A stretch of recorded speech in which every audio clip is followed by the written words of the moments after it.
Okay, so this is our fourth podcast? Yeah, so we're going to let the sauna stand alone. Well, we're going to start with sauna. Okay. Okay. So I don't know. I'm going to probably use some of that video and put it in, and I don't know exactly how. We'll see how this goes. Mm-hmm. So, welcome to our fourth podcast. I'm Rachel. I'm Jen, Two Sisters Health. Hi, everyone. Sisters Health. So we're two sisters that have very different perspectives on health. Mine is medical and Jen's is social. Mm-hmm. So we're going to talk about sauna today. If you don't mind, Jen, I'll give a little bit of background. So I built a sauna about a year ago and got pretty interested in the idea of sauna. So we thought it'd be fun to do a podcast about it because it's definitely improved my health, both I think physically and emotionally, because it's a place where we can relax and stretch and enjoy conversation with friends and get different health benefits as well. Oh my God, it's so hot. Okay, it's hot. Hi, welcome to our fourth podcast. I'm Rachel. I'm Jen. And we're Two Sisters Health.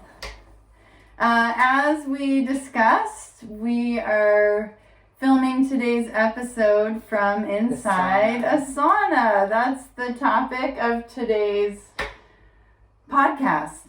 Saunas and health. Saunas and health. So, in preparation to the podcast, we built a sauna. Well, no, that's not true. So we did some research, but first we'll just mention that this is a sauna here at my house in Northern California.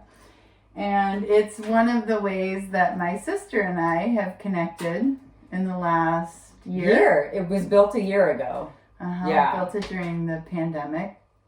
And we could tell immediately that it contributed to our health. Yeah. Both from connection and you just feel great. Like you get this crazy endorphin release after a sauna. Jen? I always feel wrung out like a towel after doing a sauna or something like a sauna. The experience I have more often than actually doing a sauna is hot yoga. For years, and it's that wrung out like a towel feeling. It's great. Right. So we're also yogis, and both of us love hot yoga. In fact, when we built this sauna, we were really stoked because it's big enough to do yoga in. It's actually big enough for two people to do yoga in. Yeah, true. Kind of an interesting story. So my husband and I moved here to this 1909 farmstead homestead. And this building was a pump house for a well, but it's an old well. It wasn't all that productive. We have a better well. So we transitioned it into a sauna. It's made out of solid concrete, which is kind of cool. So once it heats up, it's good for like a day. It gets really hot. Uh-oh, here come the kids, I have a feeling. And so this is where we sauna. So I looked up a couple of things that I thought would be kind of interesting to share. The word sauna is a Finnish word, and it's basically, a small hot room. And traditionally, Finnish saunas are done with wood fires. So there's different types of sauna, but we're going to stick with the wood fire one today, just because that's the one I have, and that's kind of the oldest running sauna. So I looked up some articles and read a little bit about it this morning, and I thought it was pretty interesting, the history. So ancient saunas were man-made caves that were draped, closed with animal skins, and had fires burning inside during the day beneath a pile of stones. After the fire was extinguished and the smoke wafted out, the stones would continue to warm the cave into the night. The people who huddled inside and basked in the steam that rose from the stones when water was poured on them. So the rooms were not just warmed by fire, but also sterilized by smoke. And as a result, they were essential for sustaining the lives of this. So, back very long time ago, life and environment was difficult, and people didn't have dwellings even. So this was where they kind of lived. The early saunas functioned as kitchens, washrooms, hospitals, and more. While in harsh winters, they were literally the only place to live. The saunas were where people were born and where the most important celebrations took place. So I thought that was really interesting. And then just kind of a funny bit is that in Finland, just over 5 million people live in Finland, and they have an impressive 3 million saunas. And their saunas far outnumber their cars. I love that. And the tradition, right, the one I told you about the earliest, were thought to originate somewhere in Northern Europe around 2000 BC. So that would have been those earliest ones that I mentioned. Yeah.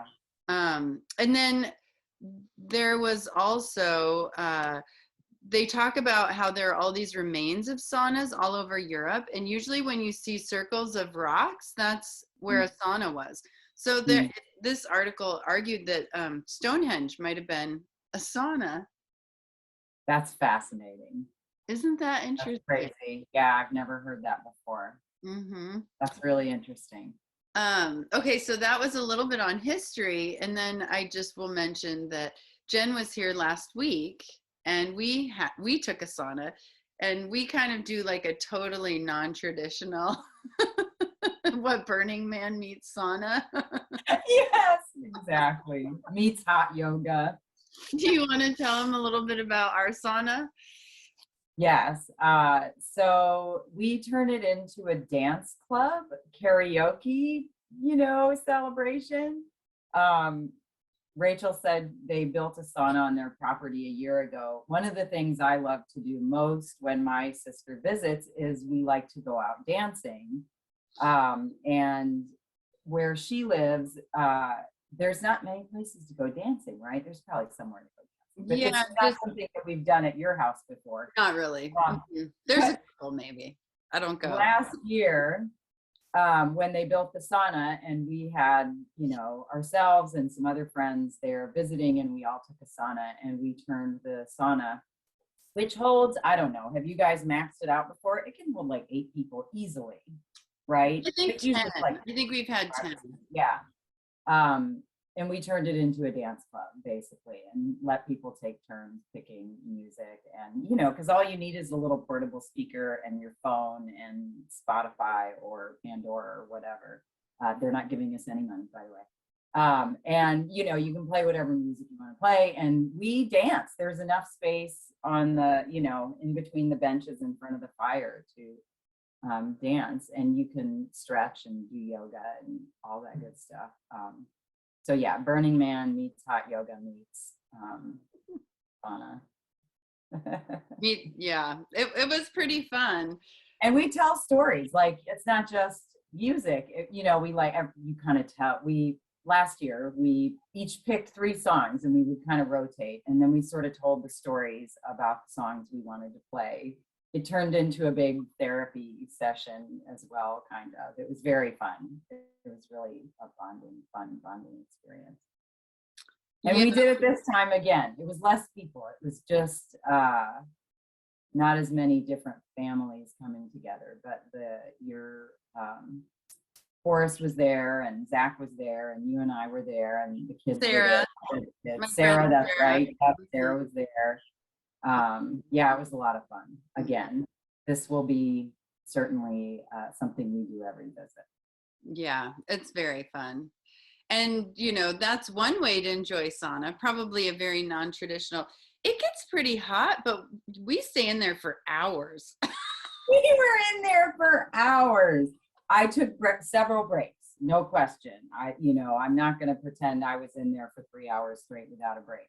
But brief breaks, like I step outside for a minute because it's cold, nighttime, and it was chilly. And so I was outside for a minute, and you're like, okay, I'm ready to go back in. And someone was like bringing water, refreshing our water, because we go through multiple bottles of water. Yeah, we drank a lot of water. Sarah was bringing ice water. and refilling everyone's water. She was so thoughtful. Actually, she tried to go to sleep at one point, or maybe she just put her son to sleep. And Yes. she's staying in our camper, which is kind of like, it's pretty far. And she actually thought we just left the speaker on because she's like, there's no way they're still in there. And she came in, and sure enough, we're totally dancing and singing, and she was like, awesome. And we ended up staying another hour. It was very fun, very therapeutic. I know I felt a lot better afterwards. I think it added years to my life, at least a couple of days, right? It must have. Yeah. Maybe an hour at least, because the laughter alone, right? I mean, talk about what's good for our health. It's a lot more than just what we eat. And so Jen and I tried to do a podcast from inside the sauna, and it's pretty pathetic. We're like sweating.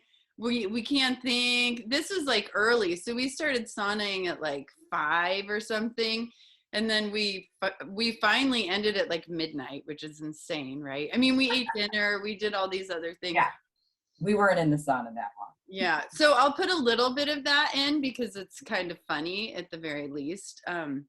But we could only come up with, I don't know, 10 minutes, and then we're like, oh man, I'm so hot. Are you doing okay? So yeah. Jen, you want to add with that? I'm sitting here sweating pretty horribly. It's great, loving it, but yeah, it's hard to think beyond. Oh, yeah, it's hot here. Hi, Micah. She came for spring break, so we're together this week, and we thought it'd be fun to do our podcast in the sauna. So forgive us if it's a little less than perfect, but it's real. It's very real. We're in a sauna. We are sweating. We are activating our heat shock proteins, which I read about this week, which apparently keeps your proteins from folding in properly.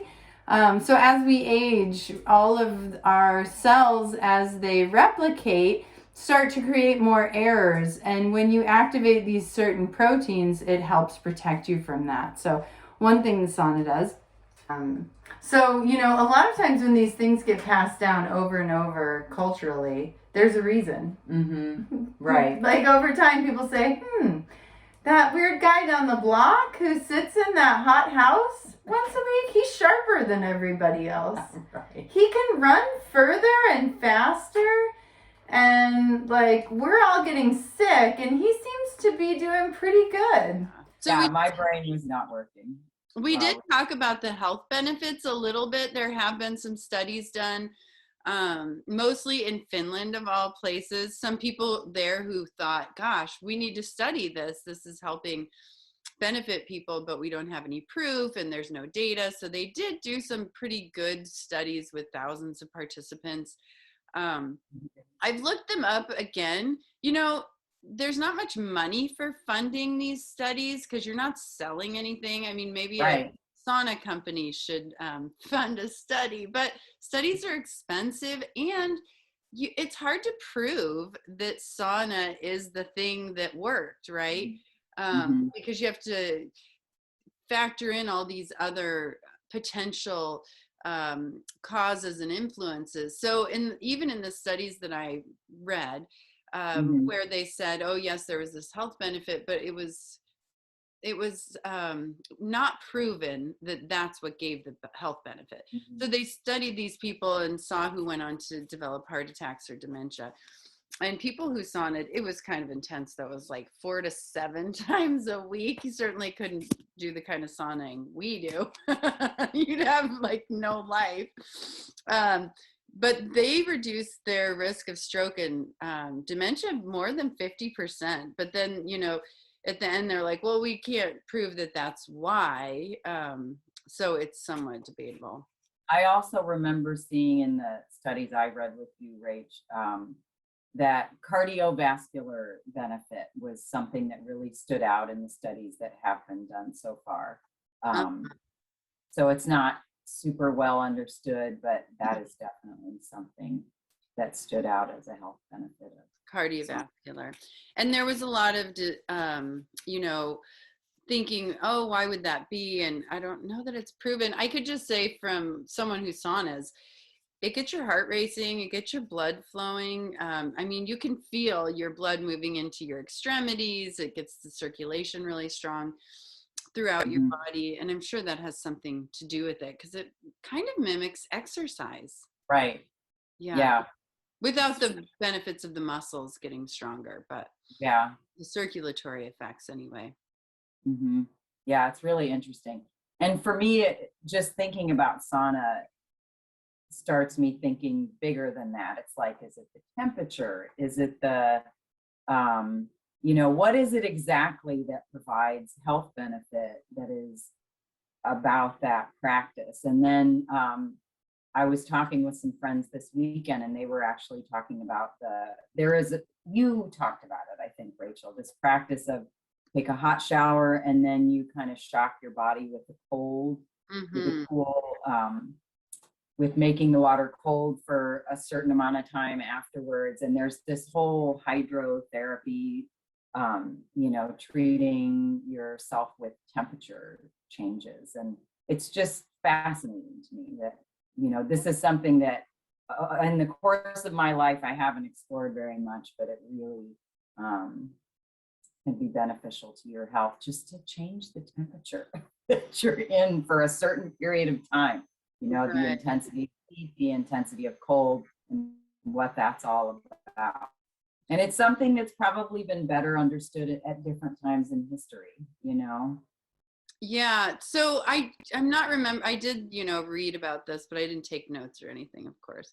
But there's something to the stress on your body that the heat plays that helps you actually age better. It like lengthens, I don't know, some part of I remember it was that the proteins fold in the correct shape more often when your body makes them. It helps your body be better at picking up mistakes when you're going through your cellular processes. And it has something to do with the stress that it puts on your body and your ability to handle that. So I think there's probably a lot that we just don't understand, but when you actually do it, you can feel the benefits. I'm kind of looking a little bit here. One thing I'd love to point out too is I think about, you know, I don't have a sauna in my home. I can certainly close the door in the bathroom and turn on hot water, but in terms of like getting the temperature up hot enough to get that kind of benefit, it would be challenging, right? And so my mind goes to, well, there are hot yoga classes near me, and I've actually taken many of these hot yoga classes, and I do find them very beneficial. I've been practicing hot yoga for probably 20 years, actually, not every week, but have gone through stretches of doing it regularly. And I love heat. I love tropical environments. I love summer. I don't mind being too hot. Even when I'm uncomfortable, I kind of enjoy it. So I know that not everybody feels that way about heat. But it's in one difference between like a sauna experience that we had as a group of friends and family kind of having a party in the sauna and a hot yoga class. So the heat is the same, the physical practice is the same, but the social environment of those two things are very, very different. Like when I go to a hot yoga class, you're actually discouraged from talking, not because they don't want you to make friends, but because this is considered like this sanctuary space where each person is kind of going inward and meditating and getting into their own body and paying attention, you know, which is a whole thing unto itself, which I appreciate the benefit of that on a different level. But, you know, it would be, I'm trying to think, I can't really think of any place that I could go to and have a sauna party in extreme heat, you know, at any one of these yoga studios. But having talked this through, like I'm thinking I could reach out to a yoga studio and say, hey, maybe we could plan a special event where we actually invite people, and it's not like a guided class like we usually do, but it's more of a, you know, the Burning Man meets sauna, this hot yoga thing. You know, when I did my yoga teacher training, we did these workshops where we would integrate yoga and conversations or lessons. And one of them was we did this nonviolent communication experience or interactive event where we picked up cards and they said things and we felt how our bodies felt and we talked about it. And it was this really sweet, intimate getting to know of people, right? We would talk about our lives and our experience of different emotions and feelings and how our verbal language can influence the way that things are interpreted or felt just by words that we use, right? And I'll always kind of remember that because it was an important part of the training. And I think also she was trying to get us to think about how to touch students through verbal communication. But doing, you know, one thing about the sauna, when you're in there, you talk about a lot of personal, intimate things because it's this enclosed capsule, right? There's nothing from the outside world. Everybody's in there experiencing something that's profound and intense, even if it's heat. And that does something to create a connection with everyone. And so, you know, you and I like to dance and sing, listen to music. So when you come, we always do like a really fun party. There was about a week before that we had a friend of Forrest's in and we did a sauna. And we chanted the whole time and like played drums on the benches and stuff. And it was really cool. And that was like a whole different experience. And then there have been times where we just sat in there and talked about our lives and our personal stories. And it just really fosters some sort of powerful, I don't know, emotion or connection between people to be sharing that extreme experience. You know, other things will do that too. Like think if you've ever gone like backpacking with someone or done something that pushes you a little bit to your limits, people I think tend to connect quicker. Yeah. Right. And in a very unusual way. For sure. Yeah. So I did find something on the, well, this is immune, so it's not about aging, but it says that they've done a sauna, or they did a study on sauna that showed that it might strengthen your immune system. They did athletes who did sauna, and then they did immediate blood work, and it showed that it increased their white blood cell count. So a marker of immune strength, and that similar to exercise, saunas increase the body's level of stress hormone cortisol, triggering the immune system to go on to alert, and that can help with your immune system. It also releases a lot of endorphins as a result. So that goes back to what we talked about with exercise, how it kind of stimulates exercise. Right. And then lower risk of dementia, men who took saunas 4 to 7 times per week had a 66% lower risk of developing any form of dementia, which is crazy. And that was a study from Age and Aging, a study that followed 2,315 adults over the course of 20 years. Wow. I'd love the citation. I'd love to read that study. That's really interesting. Yeah, I should probably put links to some of this at the bottom, Sure. If I can find the time. Research text it to me. I can do it. Research consistently links blood flow to the brain with cognitive decline and development of dementia. So it's thinking that maybe even the circulation and just getting the blood flow improved. That's interesting. Yeah, I mean, I don't have any understanding of what causes dementia and what contributes to dementia. And my guess is the answer is many things. Am I correct? Oh, yeah, right. So, yeah, I think we talked about Dale Bresden and another one about the fasting. But he thinks, I'm going to pull a number out, and I don't know if it's right, but he had the theory that there's like 36 different mechanisms that contribute to dementia.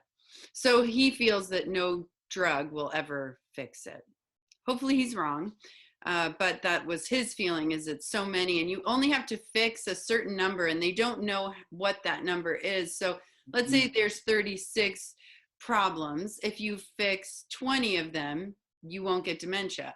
If you fix 5, you will. So it's one of those things we just don't know. Okay, here's one more. The mental health. The greatest mental health benefit of sauna is the act of just sitting still for a defined period of time.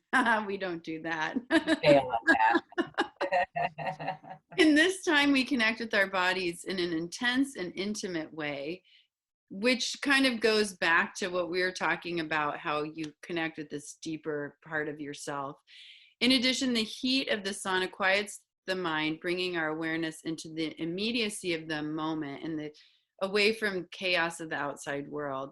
For anyone who suffers from a mood disorder such as anxiety and depression, it's a wonderful way to self-soothe and change the emotional cognitive state in a relatively short period of time. I can say that I do feel that, and I think that's what I was referring to before about how it creates this really profound feeling with you and others.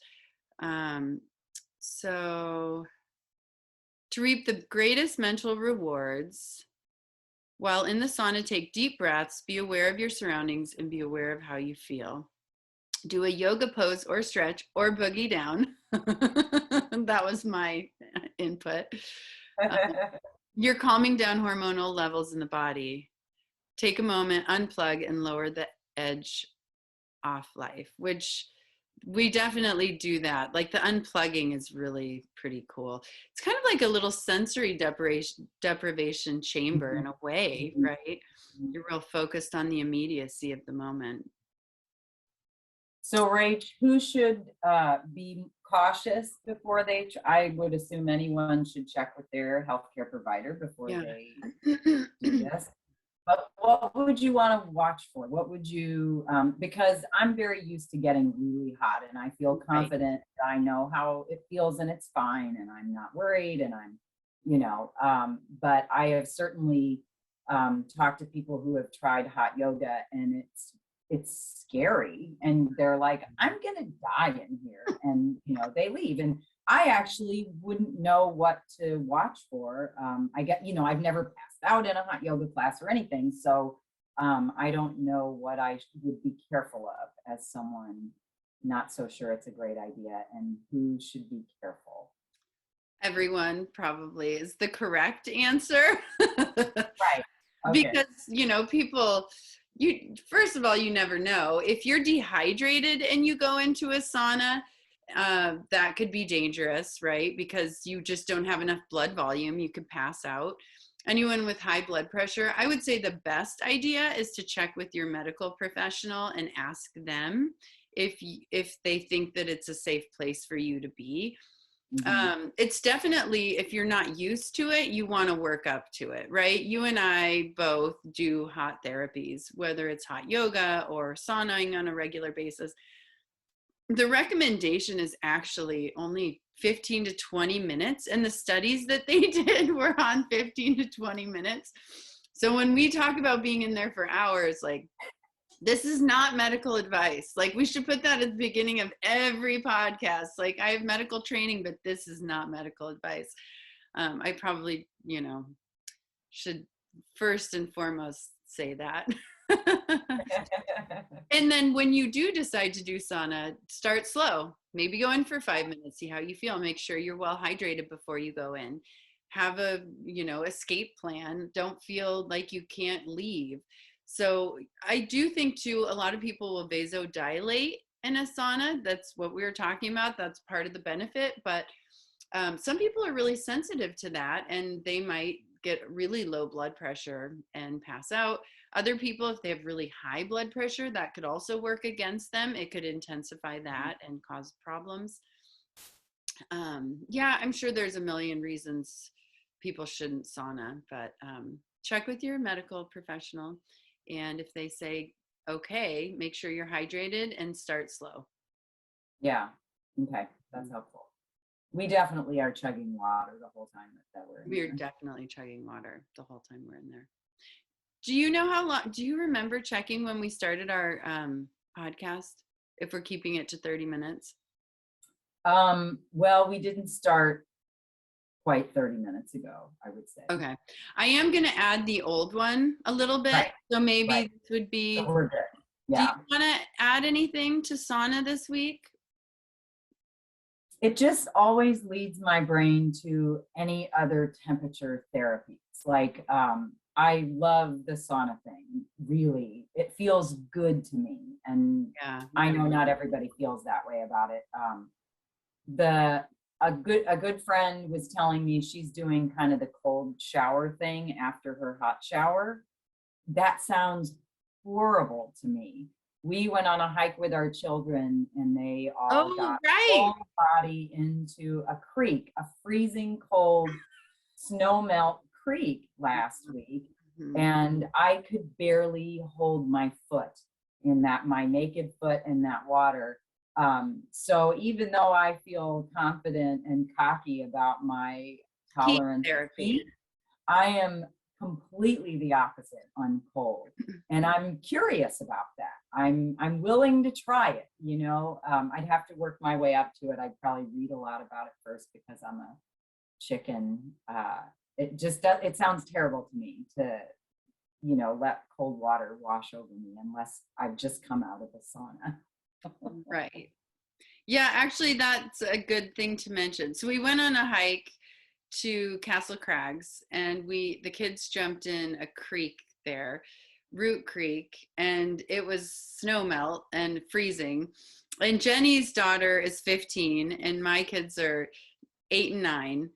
So big temperatures, big age spread there. And all three of them swam in this creek. And it was really cute because when they got out, all three of them were like, I feel amazing. I feel so great. I didn't know that jumping in cold water could make you feel so good. And so, yeah, there's a lot of evidence that sauna and cold therapies are actually just two sides of the same coin, right?